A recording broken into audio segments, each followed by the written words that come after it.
The golden seal shimmered under the light of the Burkina sunrise. President Ibrahim Traore held the thick envelope in his hands, reading its bold, formal lines for the fifth time. It was signed personally by U.S. President Donald J. Trump. President Ibrahim Traore is cordially invited to the Global Stability and Security Summit in Istanbul. Attendance is highly encouraged to strengthen regional and international cooperation.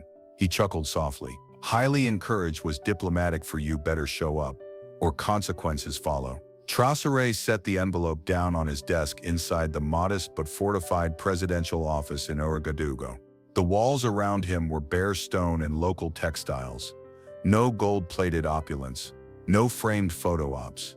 This was a president of revolution, not spectacle. Let them come, he said to his advisor. Aminata Keita, the black-haired intelligence officer, known for her blunt assessments, crossed her arms. You know what this means, Ibrahim. Trump wants to humiliate you, publicly. Traoré's eyes narrowed, but his voice remained calm. Then let him try. In Washington, D.C., Trump was reviewing satellite maps and troop movements, with a mixture of theatrical flair and calculated ambition. Since returning to the White House after a controversial second election, he had vowed to re-establish American dominance, what he called total world balance. For him, that meant weakening every rising bloc, BRICS, SAS, Co, and most recently, or fries. Traoré, Trump muttered, the name bitter in his mouth. The kid who thinks he's Malcolm X with a bazooka. Sir, his national security advisor interrupted. Our intel confirms he's forming tighter energy deals with Turkey, Russia, and even Iran. If he succeeds, we'll lose leverage in West Africa entirely. Trump turned to the press secretary. Leak the invite. Let the world know he's coming to our table. Then make sure we own the table. 2 weeks later, Istanbul stood still. It wasn't every day that a geopolitical confrontation simmered just beneath the chandeliers of a 500-year-old Ottoman palace. Heads of state poured in. India, Germany, Brazil, Nigeria, and even a surprise delegate from China. But the cameras only cared about two men, the man in the red beret and the man in the red tie. When Traoré arrived at the summit, he didn't come with a large delegation. Just 3 aides, 1 translator, and Aminata Keita. He wore his military uniform, crisp and clean, with medals that weren't bought but earned.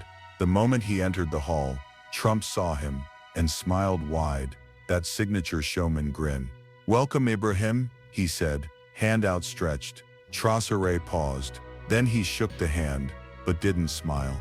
Mr. President, Traoré said, his voice deep and even, I came not to bow but to build. Trump's grin didn't fade, but his eyes twitched. Well, let's see if your building passes inspection, Trump replied. The summit began with pleasantries, handshakes, and champagne. But behind closed doors, storm clouds formed. In a restricted bilateral session, the two presidents sat across from each other, with only their closest advisors. Trump went straight to the point. Withdraw a FRISIC military cooperation with Russia, and will double development funds to Burkina Faso. Immediate access to American tech, weapons, infrastructure. Traoré leaned back. You mean trade independence for dependency? No deal. Trump's tone darkened. You're playing with fire, Ibrahim. You might think the world is rooting for you, but the second you stop being useful, they'll abandon you. Just like Gaddafi, just like Lumumba. Traoré looked him dead in the eye. I am not Gaddafi, and you are not Reagan. Keita reached for her sidearm, under the table instinctively. She'd seen how quickly these meetings could turn bloody. Trump, taken aback for a moment, then chuckled. You've got spirit, kid, but spirit doesn't win wars. Traoré stood up slowly. No, but it does start revolutions. The door burst open. A Turkish aide entered, face pale. Mr. President, there's been a leak, a video. It shows U.S. operatives near a FRISIC oil depots in Mali, armed. Trump's face turned red. What the hell? Traoré smiled. Like I said, Mr. President, I came to build. But first I had to see who was trying to burn it down. The leaked footage dominated global headlines within hours. On every major news outlet, shaky infrared drone footage revealed U.S. operatives, faces blurred but uniforms identifiable, planting electronic devices near Afrisik oil pipelines in Mali. Analysts debated whether it was sabotage, surveillance, or something worse. In Istanbul, the summit's atmosphere changed overnight. Damage control. Now Trump barked, pacing behind closed doors at his private suite in the Tehran Palace Kempinski. His advisors scrambled, statements were drafted, counter-narratives spun, and the blame redirected, first to rogue contractors, then to a miscommunication with local intelligence units. But the world wasn't buying it. Meanwhile, President Ibrahim Traore was silent. He gave no press conference, no sound bites. Instead, he was in a secure room with Turkish intelligence officers and his advisor Aminata Keita, studying additional leaked materials delivered overnight, emails, intercepted calls, and one chilling transcript, an audio file of a U.S. envoy speaking to a French general. Phase 2 goes active if he doesn't fold. Istanbul is our opportunity. What's Phase 2? Keita asked, narrowing her eyes. The Turkish agent answered grimly. Assassination. Traoré exhaled slowly, but not in shock. He had anticipated it. I want security tripled, he ordered, and verify every staff member's clearance, even Turkish staff. No assumptions. Back at the summit, Trump strutted to the press room for a statement. The footage is unfortunate, but it's being investigated. Let's be clear. America remains committed to global stability. Any implication otherwise is fake news. But no one applauded. In fact, many journalists looked to the side, waiting for Traoré. Later that afternoon, an emergency closed-door session was convened. Turkey's president, who had hosted the summit as a neutral party, requested both leaders to appear before a select council of global representatives to clarify the situation. As they entered, all eyes were on Traoré and Trump. The American president, full of bravado, opened first. Ladies and gentlemen, I want to personally clarify that any U.S. operations in West Africa are strictly within the scope of mutual defense and anti-terror protocols. Any recent footage is either misinterpreted or the work of unauthorized actors. Traoré didn't interrupt. He waited, then stood. What the President of the United States fails to mention, Traoré began, voice calm but sharp, is that his so-called defense protocols are violations of African sovereignty. He speaks of unauthorized actors, but the authorization came from his own pen. We have recordings, documents, and field agents who testify otherwise. A sharp murmur swept through the room. Traoré continued, let us be honest. Afrisik is a threat, not to the world, but to the world order the West built for itself. An order where Africa remains a resource zone, not a power. We are not your chessboard anymore. Trump rose to respond, face redder than usual. Let me tell you something, son. You're walking into a storm, and I've weathered bigger ones than you. You talk about order? Without American order, your region would be a war zone of coups and caliphates. And whose weapons built those war zones? Traoré fired back. Your companies, your mercenaries, your contractors. The room went silent. The Turkish president tried to mediate. Gentlemen, please. But the confrontation had already drawn the lines. Suddenly, Traoré dropped a folder on the table in front of everyone. Inside, real-time satellite imagery, showing American contractors with Blackwell Corp logos, known private military affiliates, guarding unmarked shipments in northern Mali. Delivered just 40 minutes ago, Keita whispered beside him. Trump's delegation stirred uneasily. Traoré's voice didn't rise, but it cut deeper. You call it stability. I call it shadow colonization. Trump stood, pointing a finger. This is a setup. He's working with Russia, with Iran, with anyone who hates America. You want to be a martyr? Go ahead. But don't pretend you're Moses when you're dancing with pharaohs. Traoré stared back. I've seen your pharaohs, Donald. They wear suits in boardrooms and drop bombs with smiles. For a long second, no one moved. Not the German chancellor, not the Nigerian president, not even the Chinese diplomat. Traoré turned to them all. I will not fight in silence while they kill in secret.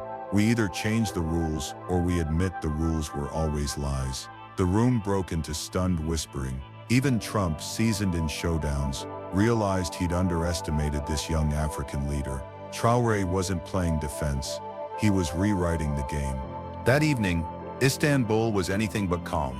Security forces swarmed the summit venue. Unmarked vehicles came and went under the cover of darkness.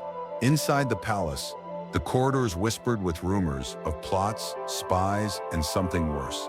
In a discreet back hallway, Aminata Keita stood silently beside a Turkish intelligence officer. On her earpiece, her team's voice was low but urgent. "We've intercepted chatter, multiple encrypted messages between an American diplomat and someone embedded in the Turkish staff. Phrases include green lights, diversion window, and most disturbingly clear line of sight." Aminata stiffened. "We'll get Traoré out." Now she hissed, already moving down the hall. But Traoré wouldn't leave. "I won't be chased from a summit like a fugitive," he told her firmly, when she found him. He was sitting calmly in his suite, reading a copy of The Wretched of the Earth. "That's exactly what they want to make me look scared. Weak, like a revolutionary pretending to lead." She slammed the book shut. "And what will it prove if you end up in a coffin?" There was a long silence. He stood and put a hand on her shoulder. "Keita, fear is how they've ruled us for a century. That ends now." In a luxury suite 2 floors above, Trump was pacing like a tiger in a cage. His aides were arguing. Some wanted to confront the media. Others begged him to lay low until damage control settled. Trump, agitated, turned to his body man. "Samuels, have they responded to the contingency?" "They're unsure," Samuels replied, checking his encrypted device. "Too much noise on the Turkish end. The cleaner might be compromised." Trump grunted. "Then get someone else. I'm not losing to some junior officer in jungle fatigues." At 2:41 a.m., the fire alarm blared. Panic swept through the hotel. Delegates rushed from their rooms. Security teams swarmed, escorting world leaders to designated safe zones. But it wasn't a fire. It was a setup. In the chaos, 2 individuals dressed as Turkish staff moved swiftly through a service corridor, armed with silenced pistols and a small drone.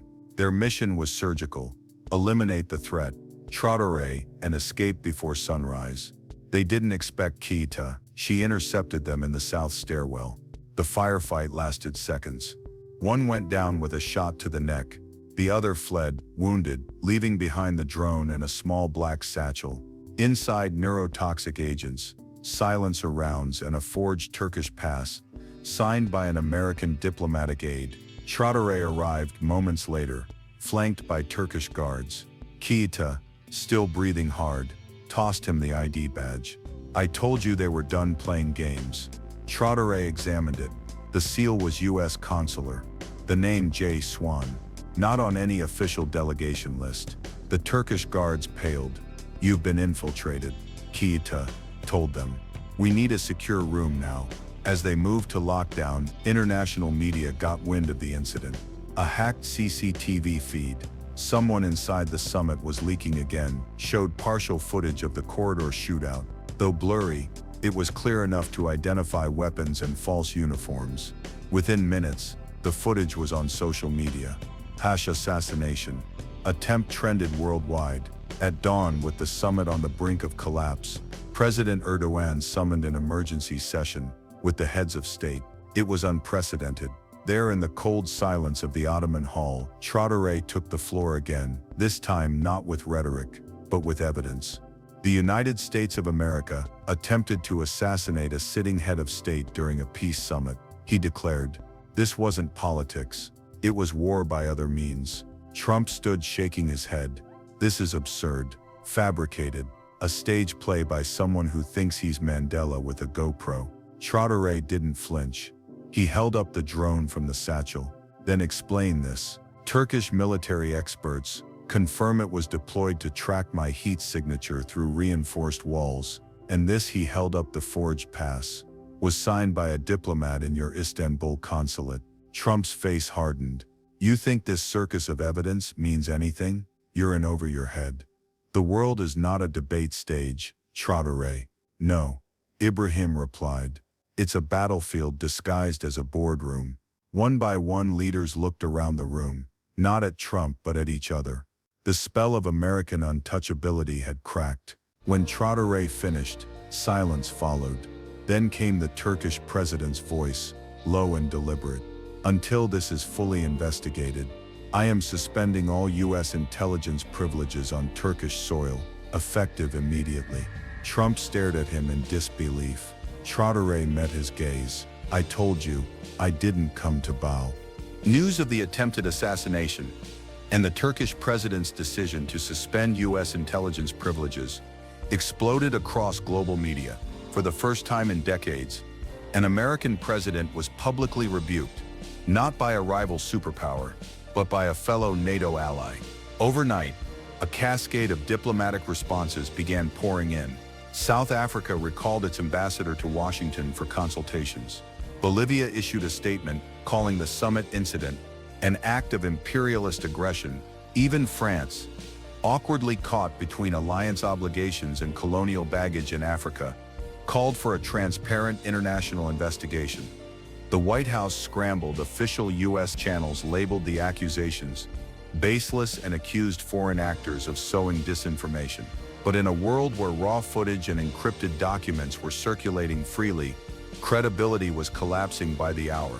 Inside the palace, the summit transformed into a pressure cooker. Security was tripled. Delegates were kept in isolated wings. Drone jammers filled the airwaves, and all external communications were filtered through Turkish intelligence servers. But the most dangerous current wasn't military. It was ideological. In one private chamber, Traoré met with a small group of African, Latin American, and Asian leaders. They were tired, some from decades of debt diplomacy, others from oil-backed wars and secret coups.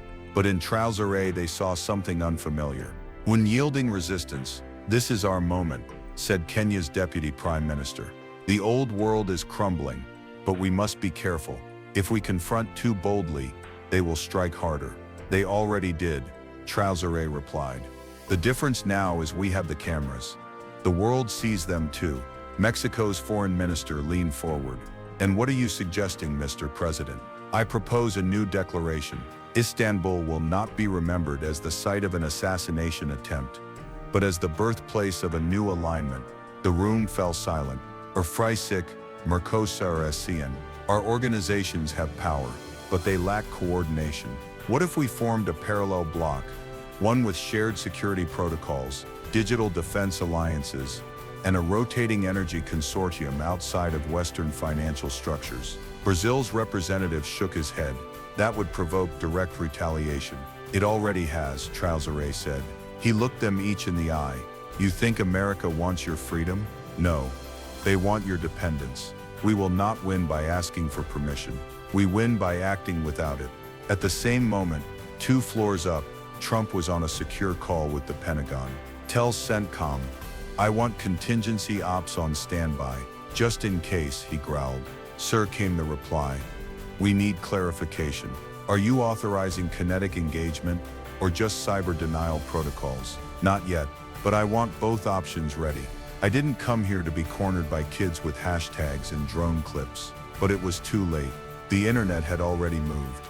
Global influencers, whistleblower accounts, and independent journalists were dissecting the assassination attempt frame by frame. The hashtag #TraoréTruth reached over 600 million impressions in 18 hours. An emotional speech clip of Traoré declaring, "I didn't come to bow," was remixed into music tracks, graffiti murals, and even protest slogans in Johannesburg and Manila. What began as a regional scandal was becoming a global reckoning, and President Traoré knew exactly what to do with it. He called for a final public address to close the summit, not behind closed doors but in the open square outside the palace, where citizens and press could witness every word. Turkish officials hesitated. Security risks were enormous, but Traoré insisted. "If they try again, let them do it in the open," he told Kieta.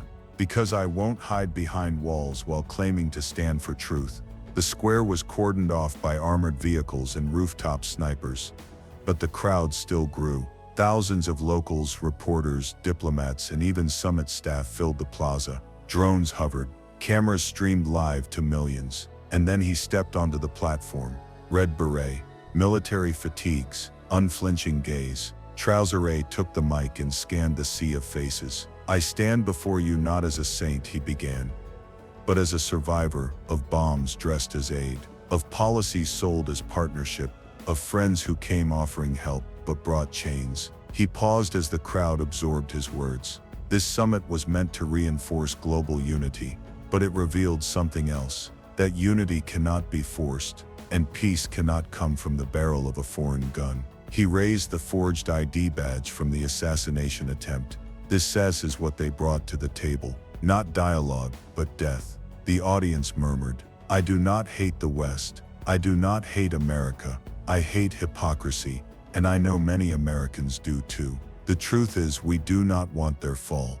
We want our rise. Applause erupted. The speech broadcast live across platforms, except in the US, where certain segments were mysteriously censored. In a private lounge, Trump watched the screen, teeth clenched. This isn't over, he muttered. And it wasn't, because what Ibrahim Traore unleashed that day was not just a political defiance, but a global movement. The morning after Traore's speech, the mood in Istanbul was no longer one of anxiety. It was defiance. Across the city, murals of Traoré began appearing overnight, his red beret framed by fiery sunbursts, painted by Turkish youth who saw in him not just an African leader, but a global symbol of resistance. On social media, the phrase, "he didn't come to bow," had become a rallying cry from Lagos to La Paz. Inside the Traoré Palace, the summit's final sessions were anything but routine. Several nations broke rank with old alliances. Indonesia refused to sign a joint US-led resolution on regional security. Argentina walked out of a private meeting with NATO representatives. Even Saudi Arabia postponed a bilateral defense meeting with the US, a quiet but unmistakable signal. And then came the real shock. Traoré called for an emergency declaration, not inside a quiet chamber, but on the summit's main stage, with full cameras rolling. I propose the Istanbul Compact, he said. The hall fell still. This will not be a military bloc, not a new NATO, but a network of equals developing nations that refuse to be pawns in great power games. We will share satellite data, build joint energy platforms, protect each other from cyber attacks and covert coups. And most importantly, we will trade in our own currencies. Trump, seated just a few feet away, leaned back, visibly irritated. Traoré continued, "We've seen what your aide buys, what your advisors advise, what your diplomats disguise. We've had enough." The crowd erupted in applause, some with hesitation but others with conviction. The delegations from Ghana, Bolivia, Malaysia, and Tunisia rose first. Others soon followed. Trump's eyes narrowed. This wasn't diplomacy. This was rebellion. He stood. "You're all making a terrible mistake," he boomed.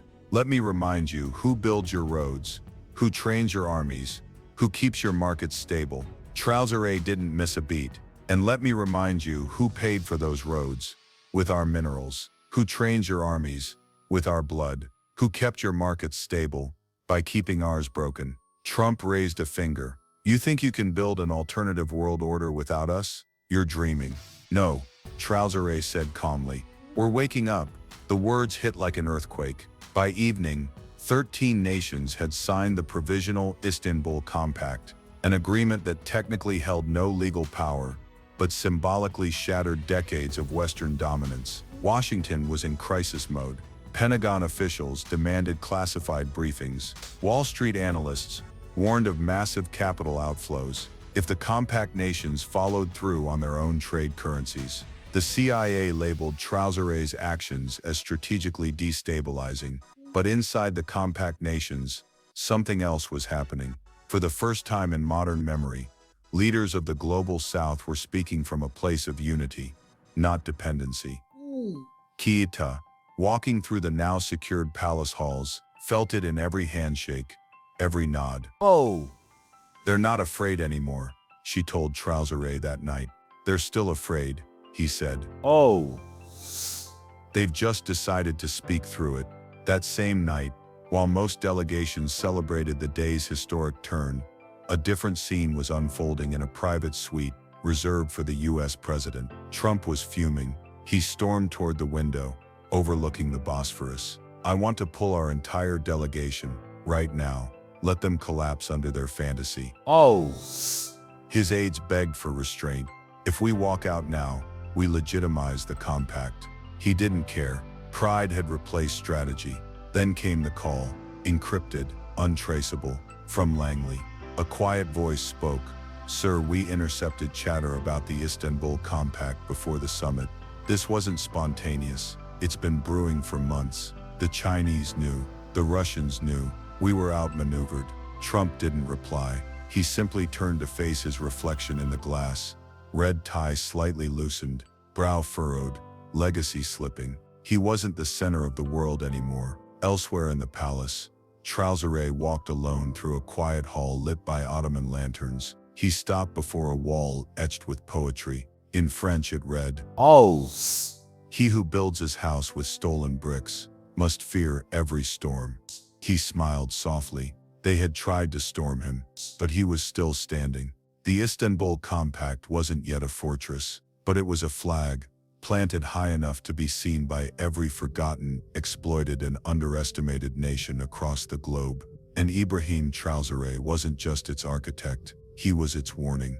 2 days after the Istanbul Compact, the summit concluded, not with a joint statement, but with a silent exodus.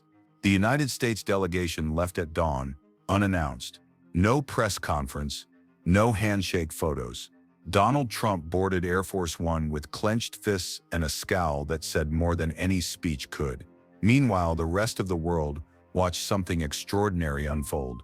Back in Burkina Faso, crowds flooded Ouagadougou's streets to welcome Traoré's return. It wasn't just political celebration, it was a spiritual moment. From Accra to Algiers, murals of Traoré's Istanbul speech were painted on school walls and coffee shops. Civil society groups began calling for similar compacts across Latin America and Southeast Asia. In Washington, the backlash was immediate. Cable news screamed about the collapse of U.S. prestige. Senators demanded hearings. Financial analysts warned of shifts in global reserve currency trends. In closed meetings, senior Pentagon officials questioned whether America could sustain military bases in compact-aligned nations. Trump responded with fury. In a hastily arranged press briefing, he called the Istanbul Compact a paper napkin alliance of anti-American anarchists and accused Traoré of colluding with China and Russia to destroy world order. But by then, the narrative had already changed. Traoré didn't need to answer. Others did it for him. Global youth movements began citing the compact in rallies. Protesters in Manila chanted "Istanbul is ours," while holding homemade flags bearing the compact's olive branch symbol. A popular Indonesian rapper released a track titled "Red Beret Revolution." Even some Western students began organizing teach-ins on the power of South-South cooperation. The idea of a new world order had escaped its political cradle. It was now cultural. Behind the scenes, Traoré remained measured. He met with analysts, legal experts, and digital architects. The compact had momentum, but he knew momentum without infrastructure was a sandcastle in a storm. So he got to work. By week's end, a provisional compact headquarters was announced in Addis Ababa. Servers were secured in Nairobi. A coalition of software engineers from Vietnam, Tunisia, and Nigeria launched the Compact Cloud, an encrypted digital backbone for inter-member communication, free from US or Chinese surveillance grids. More surprisingly, new partners emerged from unexpected places. Finland offered cybersecurity training. Ireland proposed a universal vaccine distribution protocol, independent of pharmaceutical giants. Colombia volunteered satellite imaging tools. The world wasn't breaking into sides anymore. It was forming new shapes.